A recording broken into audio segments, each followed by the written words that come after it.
Bienvenidos, queridos amigos, a su espacio como El Guarapo de reflexión, análisis, comentario y transmisión de informaciones pequeñas que José Luis Faría llama chisme. Estamos con la ausencia lamentable de nuestro latinoamericano parlamentario José Luis, porque el día de ayer el señor Diosdado Cabello, que no aguanta más miedo sobre las elecciones, decidió enviarle un comunicado, una consulta al Consejo Nacional Electoral, y todavía no había cruzado la esquina de la Asamblea Nacional cuando ya le venía de regreso la noticia, la aprobación de que las elecciones al Parlamento latinoamericano no van de manera directa, sino que serán escogidas del seno de la Asamblea, porque, como veníamos denunciando en este programa, el señor presidente de la Asamblea Nacional expresa su miedo en esta evaluación nacional. Aclaro, el Parlamento Latinoamericano es la única elección de carácter nacional que habría en el medio de las elecciones parlamentarias, es decir, tendríamos un marcador sobre la cantidad de votos que sacó la oposición y el gobierno, o el próximo a ser oposición, porque tienen todas las encuestas en contra y cada vez se les pone peor. Recuerden que hemos anunciado varias veces que la estrategia del gobierno es dar caso o algo que cause una sensación que le permita recoger firmas, como el caso antiimperialista, la abstención y la división de la oposición. En esta división de la oposición han fracasado notablemente, en particular porque en la MUD se han dado fuertes corrientes convergentes, aunque hay problemas, no hay que esconderlo, y hay sectores que aún están molestos y están fomentando una participación alternativa, como es el caso de Claudio Fermín o el caso del MAS, dentro de los que fueron segmentos de la oposición, me refiero, y fuera de la oposición, también del chavismo, como el rector Fuenmayor Toro y el negro Marco Gómez, están creando una alternativa también, o si convergen todos sería la tercera. La gran dificultad es que no converjan. Y en el seno, la gran expectativa es que eso no puede converger.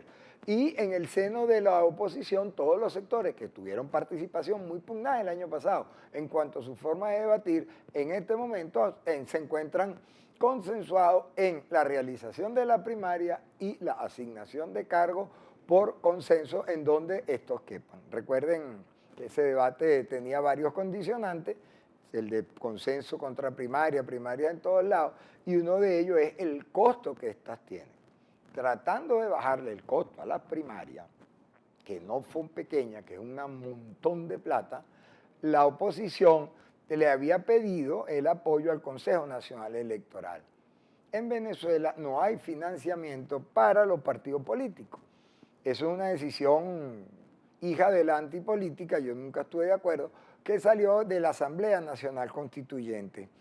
¿Por qué digo esto? Porque la diferencia, la distancia entre la guerra y la paz son las elecciones. Y las diferencias que se dirimen por elecciones son diferencias que no se dirimen por guerra. Eso lo debe entender el gobierno cuando pretende utilizar el CNE como su Secretaría de Asuntos Electorales. Por eso hemos insistido en esa necesidad. Pues bien, con eso en la mano, la MUD lanza la primaria para algunos sitios y no todos, por el costo elevado que esto tiene y porque no hay financiación o financiamiento. El CNE comienza a operar como un acto casi de sabotaje de las primarias. Quiso imponer las cartahuellas, quiso quedarse con la nómina de los electores. Nuevamente recordamos, ¿por qué nos oponemos a que se queden con la nómina de los electores? Porque ellos crearon una lista Tascón, que hasta el mismo dueño fue después de Tascón, fue defenestrado por el gobierno y murió solo y abandonado en un hospital público. Un solo amigo lo fue a visitar, creo, o dos, de sus antiguos camaradas, que reconocerle ese gesto de humanidad a la ministra de Prisiones. Y esos nombres fueron utilizados para perseguir a ciudadanos que tengan relación con el Estado de cualquier manera. Les quitaron las prestaciones sociales, gente que tiene hasta 12 años peleando por las prestaciones sociales, los sacan de los programas de beca, les impiden trabajar para el Estado. Es decir, una persecución apartheid político. Por eso nosotros no queremos que tengan la data de los que votan en las primarias. El gobierno, a través del CNE, pretende, o el Estado pretende que esa data se quede con el CNE. Hoy en la mañana hubo una discusión fuerte, muy fuerte, de los sectores de la mesa con la Junta Directiva de la Junta de Participación Electoral de la MUD, del CNE, y la gente de la MUD, de la Comisión Electoral, finalmente le hizo una lista de solicitudes entre las cuales estaba la creación de un vigilante propio, un señor, un asesor técnico regional, que no es el coordinador del CNE, que quita y pone elecciones, y quita y pone decisiones, incluso toma decisiones sobre la forma de participación de la gente en el proceso electoral, que es una forma de control del PSV sobre las elecciones, que hemos enunciado 1000 veces. Se le pone al lado ahora un coordinador de primaria. Se elimina la injerencia del CNE en el manejo de la data de los participantes a través de mecanismos que están todavía en discusión, porque ellos quieren poner las captahuellas y quedarse con la data de las captahuellas, porque eso pertenece al CNE y eso es una información que concierne a una entidad privada llamada la Mesa de la Unidad Democrática, que no pertenece al CNE y cuyo manejo es de uso exclusivo de los partidos, como lo establece la Ley Orgánica de Procesos Electorales y la Ley Orgánica de Partidos Políticos. Pues bien, esa conquista se dio. No se puede quedar, como no se podía, es que era ilegal, el CNE con la nómina de los electores. Se elimina del proceso la identificación por tinta indeleble, no va a haber uso de tinta indeleble, y además el manejo de la data electoral será realizado será entregado a los técnicos de la MUD en el día de hoy. Mañana se va a proceder a la evaluación y auditoría del software de totalización. En contrapartida a ello, o junto con ello, el CNE le pidió a la MUD que nombraran un representante nacional de elecciones para decidir qué hacer en caso de que hubiere mesas que pasen a votación manual. Y se logró, junto con ese representante nacional, la regionalización del proceso de primaria. Es decir, que yo creo que aquí ha habido un logro importante y que creo que hay que mantenerse firme en ello. Lamentablemente no todo fue así. La ausencia de José Luis Farías responde, como dijimos, a la supresión de las elecciones directas de nuestros parlamentarios al Parlamento latinoamericano, y además, junto con eso, nos dieron una sorpresa. Nos dieron una sorpresa porque es que los señores son mañosos, el camino es largo y culebrero, decía el señor presidente y el anterior, y realmente es culebrero, se hacen demasiadas tramoyas. Todos estábamos pendientes de evitar el desdibujamiento de fronteras en los circuitos electorales.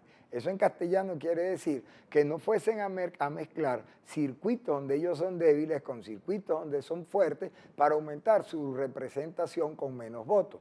No olvidemos que en el año que fuera, creo que el 2010, cuando hubo las últimas parlamentarias, los señores del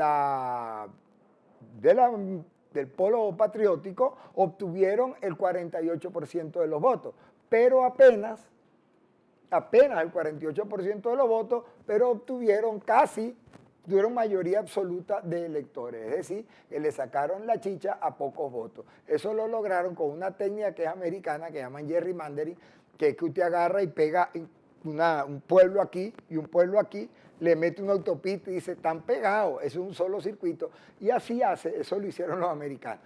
Y así hacen que estos dos circuitos sumen un solo elector, a un solo diputado o a un solo gran elector en el caso de las elecciones de los colegios norteamericanos. Pues bien, se concentraron los esfuerzos de los técnicos de la MUD y de los políticos de la MUD en impedir el gerrymandering. Se impidió, se derrotó, pero no se cansa uno de sorprenderse. Hace 4 meses, de manera muy suavecita, o 3, destituyeron al director del Instituto Nacional de Estadística, el compañero, colega y querido amigo Elías El Yuri. Elías El Yuri, que nos había convencido a todos de que en Venezuela no había desempleo, de que todos éramos felices, de que solo los extranjeros estaban bravos, etc. De repente le dio por sacar la cifra que le estaban dando sus encuestas y demostró que la pobreza venía creciendo en los 2 últimos años a pasos acelerados. Cuando Elías El Yuri saca esos datos es para alertar al gobierno y decirle, compañeritos, mosca, que vamos a perder esto, pónganse atentos a este problema. La respuesta fue destituirlo y todos dijimos que fue por lo de la pobreza. Pues no, no hicieron el gerrymandering, pero entonces inventaron nuevos cálculos demográficos. Para quienes conozcan Caracas, piense usted que el municipio Baruta en un año, según estos nuevos sabios del Instituto Nacional de Estadística, 140.000 personas se mudarán de Baruta, El Hatillo y Chacao. 140.000 personas en un país que tiene un déficit de vivienda para clase media de más del 60%, de repente el principal distrito, cantón electoral, circuito, de la clase media de Caracas se va a mudar. O sea, que son unos genios de la demografía. No, son unos genios de la tracalería. ¿Y por qué hacen eso? Porque entonces le quitan un diputado a Baruta. Los diputados, para que ustedes sepan, se calculan sobre la base de la población del Estado, se divide, ponen un cociente, entonces dicen, según el cociente con el cual usted atribuya, calcule el porcentaje que le corresponde en este cantón, le corresponden sacar 1 o 2 diputados. Bueno, siempre se sacaban 2 en el circuito donde fue electa María Corina la otra vez, y, oh sorpresa, ahora pusieron 1. Y fue a los Valles del Tuy, una zona de crecimiento también importante de la población, pero que a diferencia de Baruta, es una zona de tránsito, es una ciudad satélite. Allí no hay industria, allí no hay cómo pensar que la gente que vive ahí se va a quedar. Pues bien, ese es la zona estable de Miranda y el otro es la zona inestable donde todo el mundo que vive ahí tiene trabajo en los alrededores. Ese tipo de trampas también ocurrieron en Anzoátegui, donde la oposición sacó 6 de 7 diputados. La están tirando en el Zulia, donde se sacaron 12 de 14, la están tirando en Aragua, donde en todos los circuitos donde avanzó la oposición, en particular en donde está Pan de Azúcar, fue redefinida su tasa poblacional. Entonces están haciendo una serie de triquiñuelas, de coeficientes, de divisiones, para que ahora, donde viven 90.000 personas, que sea un segmento chavista poderoso, tengan 2 diputados, y donde viven 220.000 y somos poderosos en la oposición, nos toque 1. No, bruto, a lo mejor no son, pero tracaleros sí, y bastante. Yo quiero cerrar este segmentico para pasar a otra cosa, porque yo creo que hay noticias buenas y esa es mala, recordando cómo empezó la Revolución Mexicana. ¿Cómo empezó la Revolución Mexicana? La Revolución Mexicana empezó de muchas formas, la revolución no tiene un día de comienzo, pero el señor Madero sacó una consigna que se llamaba sufragio efectivo, no a la reelección. Y eso de sufragio efectivo era porque el dictador Porfirio era más tracalero que el Carrizo, y entonces primero era dictador y cuando dijo que iba a llamar elecciones se lanzó él a la reelección, y eso, 1 millón de muertos después se entendió que era mejor tener sufragio efectivo. El PRI no fue que se convirtió en una maquinaria de pulcritud electoral, sino todo lo contrario, pero se quedó claro que hay que respetar la institucionalidad, y todas las trampas del PRI iban pasadas por el tamiz de lo institucional. De hecho, se llama Partido Revolucionario Institucional. Lo recuerdo porque lo contrario a las elecciones es la guerra.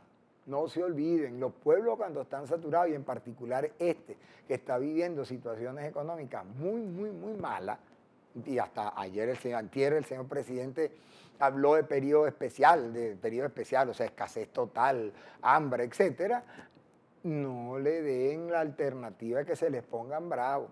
7 huelgas en lo que va de una semana, para que tomen datos de cómo la condición económica va cambiando. El año pasado hubo una huelga de profesores universitarios. Polémica como ella sola. Los estudiantes que la apoyaban una parte, otros no, furiosos porque perdieron el semestre, los empleados acusándose, los sectores administrativos y obreros acusándose mutuamente, una situación de mucha división. Bueno, ¿qué pasó con esa huelga? Hubo un aumento salarial que no satisfizo a nadie, desconocieron los derechos laborales de los jubilados, los derechos salariales de los jubilados, hubo casos hasta de inconstitucionalidad y de desconocimiento de la progresividad del derecho, chupulún a la constituyente, a la sala constitucional, y quedó claro que era ilegal. Hoy hubo una marcha desde la Universidad Central de Venezuela hacia el Ministerio del Poder Popular para, ahí voy, educación universitaria, ciencia, tecnología e innovación, y además otro ministerio que ese sí es más fácil, Poder Popular para el trabajo, trabajadora, trabajadorcito, etc. Y allí se entregó un modelo de contratación única en la cual todas las organizaciones gremiales del segmento político que sean firmaron la misma propuesta. Eso es un paso grandísimo en lo que hemos venido defendiendo desde siempre, que la unidad de la gente se da en la lucha por sus necesidades y no en una especie de pacto. Bueno, eso ocurrió hoy, ojalá se mantenga la unidad, las unidades políticas son inestables, son difíciles, van a subir intereses, pero ese paso es un hito realmente importante. Y además se aceptaron todas las reivindicaciones académicas para el ejercicio de la docencia que están pidiendo los profesores. Yo tengo una cosita más o menos así chiquitica de optimismo por lo que allí pasó. Eso viene entonces ligado a que se están moviendo las bases a favor de sus intereses y todo el mundo está sintiendo por igual la crisis económica.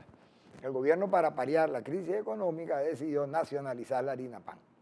Le compró la felicidad completa a la empresa Polar que produce esa harina pan, y entonces ahora harina pan, bueno, no sé qué irán a hacer con los transportistas, la gente de almacenamiento, la gente que maneja inventario, porque toda la producción de harina pan, hasta la que salga mala, va a parar completica 280.000 toneladas de eso. No sé cómo lo medirán, serán paquetes, toneladas, pacas, yo qué, pero sé que son 200.000, van a ir a parar de las plantas nuevas que tienen en Yaracuy, Chuquiti, a los depósitos de Pedeval para ser distribuido entre las bodegas populares. Eso quiere decir que si usted no tiene cómo subir a los cerros del Lice o no tiene algún primo en la redoma de San Blas, no va a poder comprar harina pan, porque los harina pan no vuelven a los supermercados, porque los perros malditos burgueses cochinos hediondos que roban la comida, son cachaqueros, no van a poder comer harina pan porque ellos no lo merecen. El problema con eso, como toda esa medida efectista, es que todos los perros cochinos burgueses son los funcionarios del chavismo. Y los que no puedan subir para los barrios van a hacer bajarlo o bien con trácala, o bien con corrupción, o bien con bachaqueo. Volvemos a dar la vuelta. Ellos siguen creyendo, como cree mi querido amigo José Luis Roterán, ministro de Agricultura, que mientras más control, más ganancia para el pueblo. Y él dice eso, y por el otro lado le van a empezar a matar vacas en la Plaza Bolívar por andar subiéndole, por andar controlando el precio de la carne. El país se concentra, el país se desespera, pero no nos preocupa porque tenemos un héroe que nos defiende, Nicolás Maduro. Yo, muy tranquilo, yo cuando salgo a la calle no temo que me vayan a matar, yo no tengo ningún temor a que no me alcancen los reales, yo manejo con una tranquilidad digna de la felicidad que dimos los venezolanos, porque si Bolívar nos liberó de España, Maduro nos relibera. ¿De dónde saco yo eso? Bueno, el señor Maduro ayer se puso a pensar, oye, ¿con quién yo no he peleado, vale? Le dijo, el Estado de Luxemburgo, nada, pues ese es muy chiquito, ese es un caribeo.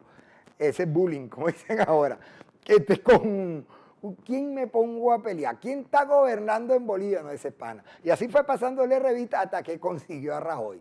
Resulta que el Parlamento español, por 390 votos a 19, todos los 19, del nuevo nombre que tiene el Partido Comunista Español, que es Izquierda Unida, decidieron exigirle a Maduro que liberara a los presos políticos.